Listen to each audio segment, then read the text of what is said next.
Perang Indonesia versus Uni Eropa, minyak sawit tanah air jadi rebutan dunia. Gibran terima uang dari menteri, KPK kumpulkan bukti, Rocky Gerung diminta buat laporan. Kim Jong-un eksekusi 30 pejabat Korea Utara karena gagal tangani banjir. KPK bisa belajar dari kasus Andi Malarangeng untuk menjerat Kaesang sebagai tersangka gratifikasi. Halo Sobat Pojok, minggu ini kita akan menyajikan berita-berita terupdate, aktual, dan berbagai informasi menarik lainnya selama sepekan. Bersama saya Putri Anju di program Resum Pojok Negeri Media.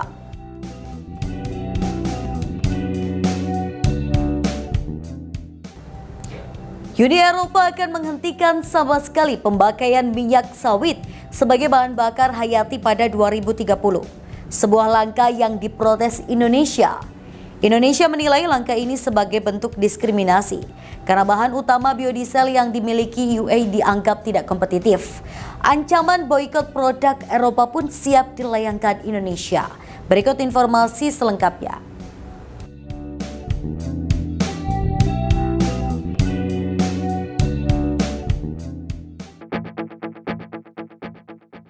Media asing menyoroti perang antara Republik Indonesia dan Uni Eropa atau UE. Ini terkait larangan impor produk minyak kelapa sawit atau palm oil. Dalam artikel terbarunya, Indonesia warns of chaos from EU deforestation law. Laman itu menyoroti bagaimana Indonesia melawan Undang-Undang Deforestasi UE atau UEDR yang akan berlaku 30 Desember. Asosiasi Republik Indonesia memperingatkan kekacauan chaos akan terjadi.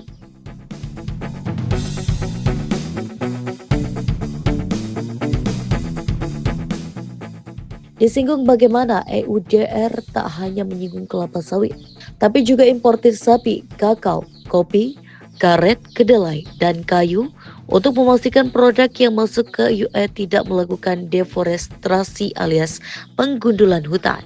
Harga disebut bisa saja melonjak seperti harga kakao dan kopi global yang naik beberapa minggu terakhir di tengah kekhawatiran pasokan. Industri sendiri meminta UI menunda aturan hukum itu setidaknya hingga 2026. Dikatakan pula bagaimana seruan untuk menunda pelaksanaan memang meningkat tak hanya dari Republik Indonesia. Produsen komoditas di negara Asia Tenggara lain, Amerika Latin, Amerika Serikat atau AS bahkan UI sendiri menentang aturan itu.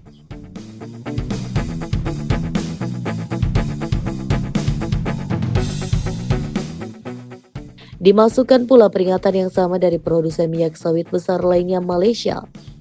Aturan disebut sulit dilakukan karena sifat rumit ketertelusuran minyak kelapa sawit.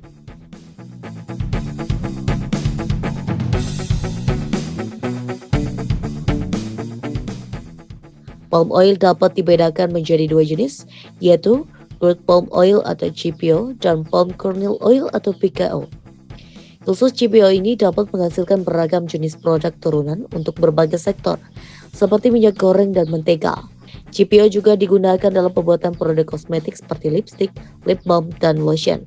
CPO bisa diubah menjadi biodiesel yang merupakan bahan bakar nabati ramah lingkungan untuk kendaraan bermotor.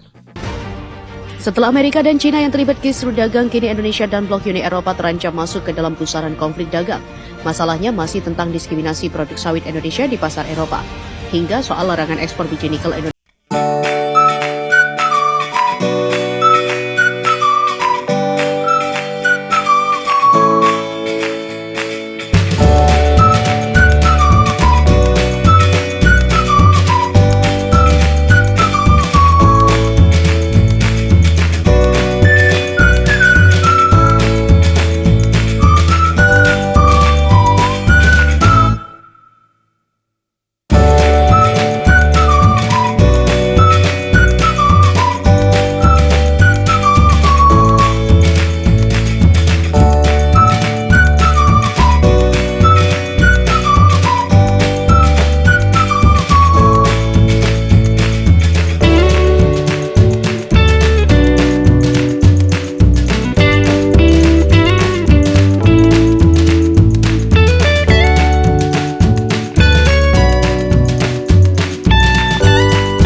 Desember 2019 kepada Uni Eropa sebagai tahap inisiasi awal dalam gugatan. Keputusan ini dilakukan setelah melakukan pertemuan di dalam negeri dengan asosiasi atau pelaku usaha produk kelapa sawit dan setelah melalui kajian ilmiah serta konsultasi ke semua pemangku kepentingan sektor kelapa sawit dan juga turunannya. Saat ini Eropa merupakan mitra dagang strategis Indonesia. Beberapa negara Eropa seperti Jerman, Belanda, dan Italia termasuk negara tujuan ekspor Indonesia.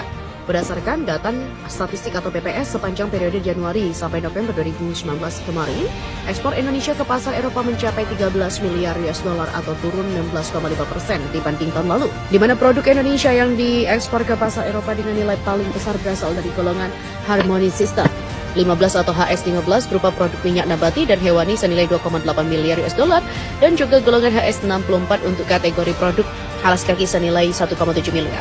Untuk ekspor produk minyak nabati paling banyak didominasi oleh minyak kelapa sawit dan turunannya yang menyumbang sekitar 82% dari total ekspor minyak nabati dan hewani Indonesia ke Uni Eropa 28.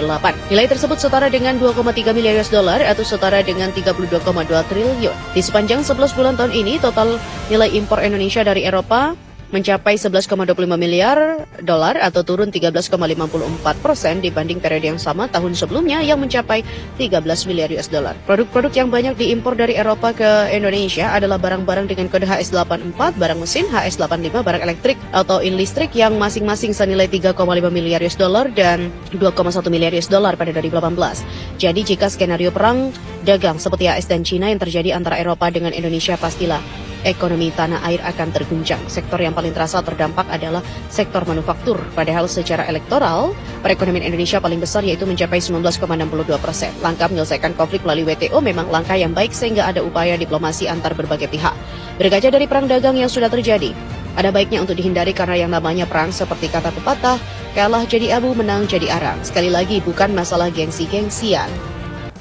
Akademisi sekaligus pengamat politik Roky Gerung kembali viral di media sosial terkait kritik terhadap putra sulung Presiden Joko Widodo atau Jokowi, Gibran Rakabuming Raka.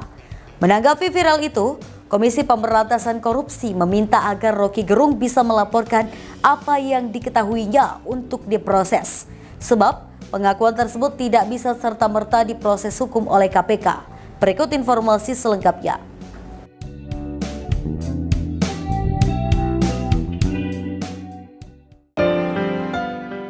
Pernyataan akademisi sekaligus pengamat politik Roky Gerung kembali viral di media sosial terkait kritik terhadap putra sulung Presiden Joko Widodo atau Jokowi, Gibran Rakabuming Raka. Dia menyebut Gibran kerap dikunjungi sejumlah menteri untuk memberi uang saat masih menjabat sebagai wali kota Solo. Potongan pernyataan Roky dalam sebuah acara salah satu stasiun TV itu viral diunggah akun X @RokyGerung@RG. Dalam video, Roky Gerung secara gamblang menyebut tawaran dari para menteri yang dibilang Gibran adalah tindakan korupsi. Gibran datang ke rumah saya, Om Roky saya mau belajar, duduk di situ lu gua kalau mau belajar tuh. Kasih saya kritik Om Roky. Dengar, saya kritik. Siapa yang saya kritik? Bobi Nasution saya kritik. Sebagai apa Om? Sebagai gubernur. Anda belum saya kritik karena belum jadi wali kota. Belum jadi wakil presiden. Pada waktu itu dia adalah wali kota. Saya kritik yuk. Dia ngaku bahwa setiap Sabtu berbagai macam menteri datang ke dia kasih duit supaya Solo. Saya bilang, yuk koruptor tuh. Saya kasih kritik. Dia gak marah. Karena saya terangkan saya kritik kamu karena saya tanya, you datang sebagai apa? Sebagai wali kota? Ya mendua Om. Saya juga datang karena saya bosan ikut kuliah-kuliah di sekolah PDIP. Dia bilang begitu. Sementara dalam akun X @RokyGerung@RG juga memberikan keterangan narasi yang mempertanyakan tindakan bagi-bagi uang oleh menteri kepada Gibran haruslah diusut. Menanggapi viral itu, Komisi Pemberantasan Korupsi meminta agar Roky Gerung bisa melaporkan apa yang diketahuinya untuk diproses. Sebab pengakuan tersebut tidak bisa serta-merta diproses hukum oleh KPK. Kami menghimbau dan mempersilahkan masyarakat untuk dapat menyampaikan ke KPK, membuat laporan sehingga apa yang disangkakan bisa jelas nanti ditelusuri dan tidak menjadi fitnah atau hoax lah kalau zaman sekarang disampaikan. Meski bahan dan alat bukti bisa dikumpulkan oleh KPK melalui sumber yang ada, tetapi Tessa mengatakan bahwa laporan dari orang yang mengetahui kejadian penerimaan tetap diperlukan. Karena itu Rocky dihimbau membuat laporan lebih dahulu ke KPK. Namun demikian, Tessa menjamin lembaga anti rasuah tidak akan tinggal diam terhadap setiap informasi yang berkembang. Sambil menunggu adanya laporan resmi terkait dugaan penerimaan uang tersebut, KPK tetap akan mengumpulkan bukti-bukti. Tapi atas dugaan-dugaan tersebut KPK tidak diam saja, tetap mengumpulkan. Jadi begitu nanti ada laporan yang masuk, tentunya bisa lebih cepat. Detik-detik Rocky Gerung diduga sebut Gibran akui rutin terima duit dari menteri, you koruptor tuh. Pernyataan Rocky Gerung diduga tentang Gibran Rakabuming Raka di salah satu acara televisi sedang ramai disorot beberapa waktu belakangan. Dalam program televisi yang turut menghadirkan Sylvester Matutina itu, Rocky sempat menyentil tentang aktivitasnya sebagai kritikus pemerintah.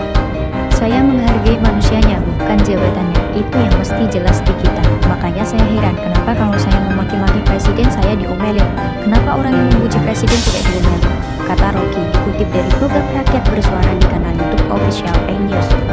Padahal memuji dan memaki itu dua-duanya kualitas yang sama derajatnya. Pujian jadi pujian karena ada yang memaki, makian jadi makian karena ada yang memaki. Jadi kalau saya memaki itu benar-benar metodologis, imbunya. Rocky lalu menegaskan bahwa tidak ada masalah antara dirinya dan keluarga Presiden Joko Widodo. Bahkan menurutnya Gibran pun datang dengan sukarela untuk meminta dikritik olehnya. Gibran datang ke rumah saya, Om Rocky saya mau belajar. Gibran berkata kasih saya kritik Om Rocky, ujar Rocky. Rocky lalu mengaku terang-terangan mengkritik adik ipar Gibran, Bobi Nasution yang menjabat sebagai wali kota Medan. Rocky juga sempat menguliti Gibran dalam kapasitasnya sebagai wali kota Solo. Anda belum saya kritik karena belum jadi wakil presiden. Waktu itu dia adalah wali kota. Saya kritik Gibran. Dia mengaku bahwa setiap Sabtu berbagai macam menteri datang ke dia kasih duit supaya Solo. Saya bilang you koruptor tuh, ungkap Rocky. Saya kasih kritik dia nggak marah karena saya terangkan saya kritik kamu karena saya tanya you datang sebagai apa, sebagai wali kota. Gibran menjawab dia mendua, Om, karena saya bosan ikut kuliah-kuliah di sekolah PDIP. Namun saat Aiman Wicaksono berusaha mengupas lebih jauh soal pernyataan Rocky tentang Menteri dan Gibran, sang akademisi memilih menghindar. Belakangan banyak warganet yang menganggap pernyataan Rocky sebagai bentuk keceplosan. Tak heran jika banyak warganet yang berkomentar, apalagi karena potongan pernyataan Rocky tersebut ramai diviralkan di media sosial. Korea Utara mengeksekusi mati 30 pejabat pemerintah setelah ribuan orang tewas karena banjir di utara negara itu akhir Juli lalu. Mereka ditembak mati karena dinilai gagal melakukan mitigasi bencana. Berikut informasi selengkapnya.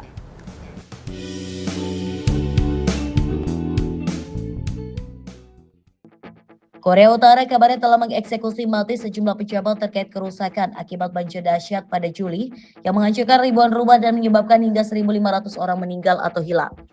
Kantor berita Korea Selatan Yonhap melaporkan bahwa Badan Intelijen Nasional Korea Selatan mengatakan mereka memantau dengan seksama tanda-tanda bahwa rezim tersebut telah melaksanakan eksekusi setelah pemimpin Korea Utara Kim Jong-un mengatakan dalam rapat darurat Politbiro partai yang berkuasa bahwa ia akan menghukum dengan tegas mereka yang bertanggung jawab atas kerusakan tersebut. Hujan lebat dan banjir melanda Provinsi Utara Jagang dan Pyeonggan Utara pada bulan Juli, menghancurkan ribuan hektar lahan pertanian dan membuat ribuan orang mengungsi. Yonhap menambahkan seperti dikutip dari The Guardian, Jumat 6 September 2024. Dugaan eksekusi mati tersebut yang juga dilaporkan oleh TV Chosun di Korea Selatan belum diverifikasi secara independen dan media pemerintah Korea Utara tidak menyebutkannya. Badan Mata-Mata Korea Selatan hanya mengatakan bahwa mereka telah mendeteksi tanda-tanda bahwa eksekusi telah dilakukan tanpa memberikan rincian.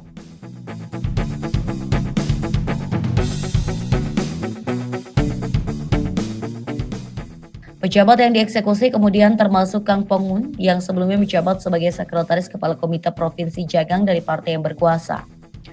Kang Pong-hun dan pejabat senior lainnya termasuk Menteri Keamanan Publik saat ini, Ri Tae-seok, diberhentikan selama pertemuan Politbiro pada akhir Juli, menurut Korean Central News Agency atau KCNA yang dikelola pemerintah. Sebelumnya Kim Jong-un terlihat berada di atas perahu karet yang ikut serta dalam upaya bantuan banjir Korea Utara di Sinuiji dan Uijeonti di Provinsi Pyeonggan Utara. Dengan media pemerintah mengklaim bahwa ia telah mengawasi operasi penyelamatan sekitar 5.000 orang yang terjebak menggunakan helikopter militer. Seorang penduduk mengatakan kepada Radio Free Asia bahwa orang-orang dan di sekitar sebagian provinsi Ryanggang berada dalam situasi yang mengancam jiwa akibat banjir.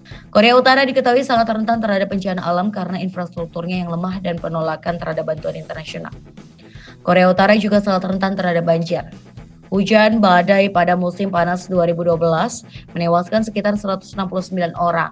Sementara serangkaian banjir dan kekeringan menjadi salah satu penyebab kelaparan yang menewaskan ratusan ribu orang antara tahun 1994 dan 1998. Pada tahun 2016, Lembaga Bantuan Internasional meminta dana jutaan dolar untuk upaya bantuan darurat di Korea Utara setelah banjir yang dipicu topan di wilayah timur laut yang terpencil di negara itu menyebabkan 70.000 orang kehilangan tempat tinggal dan 600.000 lainnya membutuhkan bantuan kemanusiaan termasuk puluhan ribu anak-anak. Pemimpin yang dianggap Tuhan di negaranya, dia adalah Kim Jong-un. Kim Jong-un lahir pada 8 Januari 1984 di Pyongyang, Korea Utara.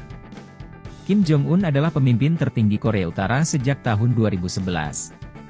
Ia merupakan anak kedua dari pemimpin sebelumnya, Kim Jong-il, dan cucu dari pendiri negara, Kim Il-sung. Keluarga Kim telah memimpin Korea Utara secara otoriter sejak berdirinya negara tersebut pada tahun 1948.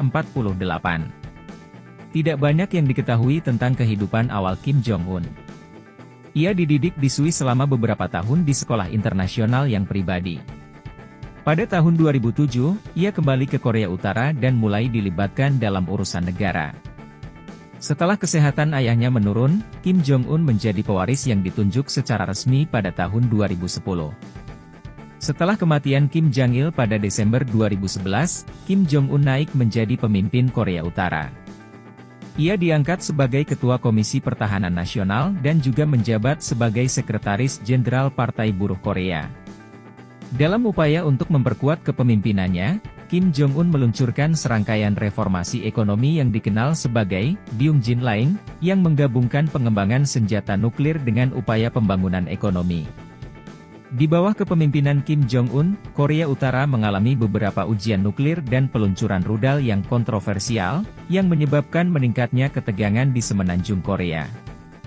Negara ini juga menghadapi sanksi ekonomi dari PBB dan komunitas internasional sebagai akibat dari program senjata nuklirnya. Meskipun Kim Jong-un awalnya dikenal sebagai pemimpin yang tertutup dan misterius, ia juga telah melakukan beberapa perubahan kecil dalam sistem politik dan sosial Korea Utara. Ia mengadopsi pendekatan yang lebih vokal dalam berkomunikasi dengan media dan melakukan kunjungan diplomatik ke negara-negara seperti Tiongkok, Rusia, dan Korea Selatan. Pada tahun 2018, Kim Jong-un mengadakan pertemuan bersejarah dengan Presiden Amerika Serikat Donald Trump di Singapura, yang merupakan pertemuan tertinggi antara pemimpin Amerika Serikat dan Korea Utara dalam sejarah. Kim Jong-un mencerminkan pemimpinan yang kompleks dan penuh kontroversi. Di satu sisi, ia telah memperkuat posisi Korea Utara sebagai kekuatan militer regional dengan pengembangan senjata nuklir. Di sisi lain, negara ini masih dihadapkan pada masalah serius seperti pelanggaran hak asasi manusia dan keterbatasan akses masyarakat umum terhadap informasi. Kim Jong-un tetap menjadi sosok yang misterius bagi banyak orang di luar Korea Utara, dan masih banyak yang harus diungkapkan tentang kehidupannya dan masa depan negara tersebut. Desakan agar Komisi Pemberantasan Korupsi atau KPK menelusuri dugaan penerimaan gratifikasi oleh putra Presiden Joko Widodo atau Jokowi, Kaesang Pangarep, terus menguat. Dugaan itu muncul setelah Kaesang dan istrinya Erina Gudono melancong ke Amerika Serikat dengan menumpang pesawat jet pribadi milik Sea Group. Meskipun Kaesang bukan penyelenggara negara, KPK tetap bisa mengusutnya karena status Kaesang Pangarep sebagai anak presiden. Berikut informasi selengkapnya.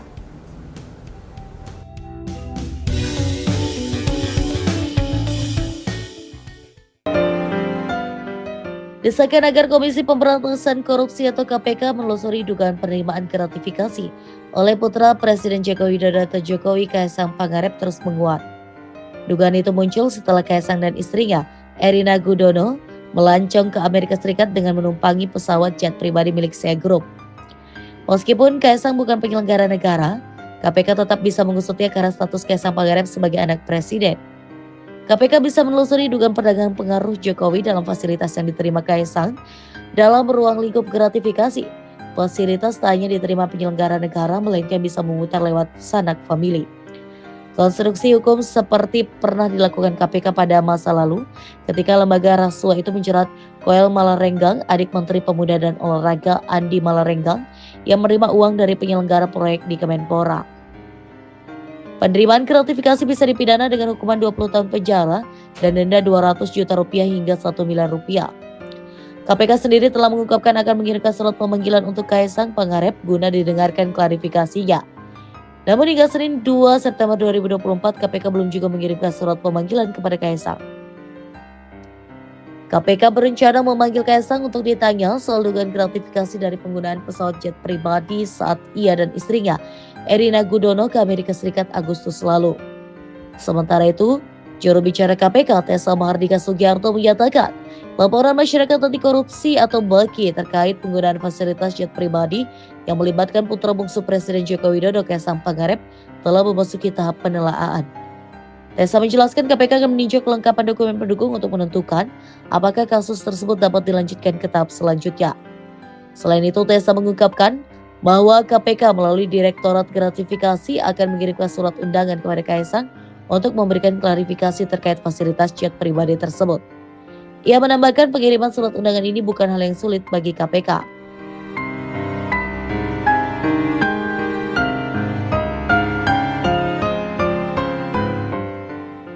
Sebelumnya, masyarakat anti korupsi atau MAKI telah mengirimkan dokumen Memorandum of Understanding atau MOU antara pemerintah kota Pemkot Solo dan PT Shopee International Indonesia ke KPK. Koordinator MAKI Boyamin Saiman menjelaskan MOU tersebut ditandatangani langsung oleh Wali Kota Solo, Gibran Rakabuming Raka. Boyamin menyatakan pihak yang ingin membantu KPK menelusuri dugaan gratifikasi fasilitas jet pribadi Gulfstream G650ER yang diterima oleh adik Gibran, Kaisang Pangarep. Pesawat tersebut diketahui dimiliki oleh Garena Online, perusahaan yang berada di bawah naungan Sia Limited Singapura bersama dengan Shopee. Boyamin juga menyebutkan salah satu isi MOU tersebut menyangkut kerjasama dalam pengembangan UKM di Solo, termasuk keberadaan kantor Garena Gaming di lahan milik Pemkot Solo, Solo Technopark.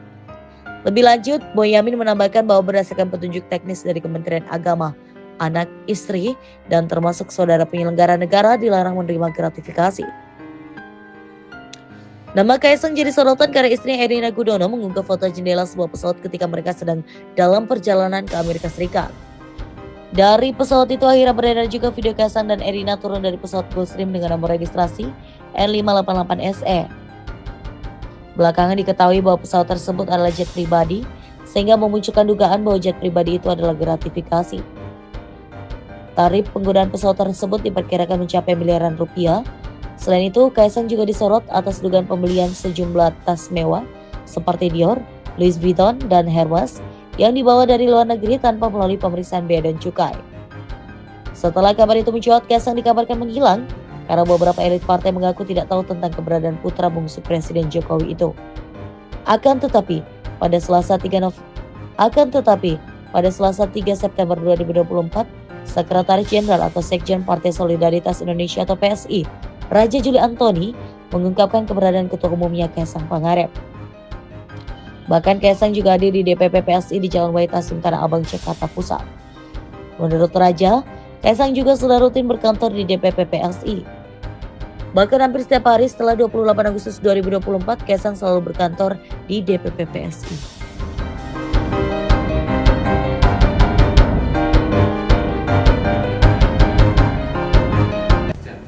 Itu tadi berita terhangat selama sepekan ini.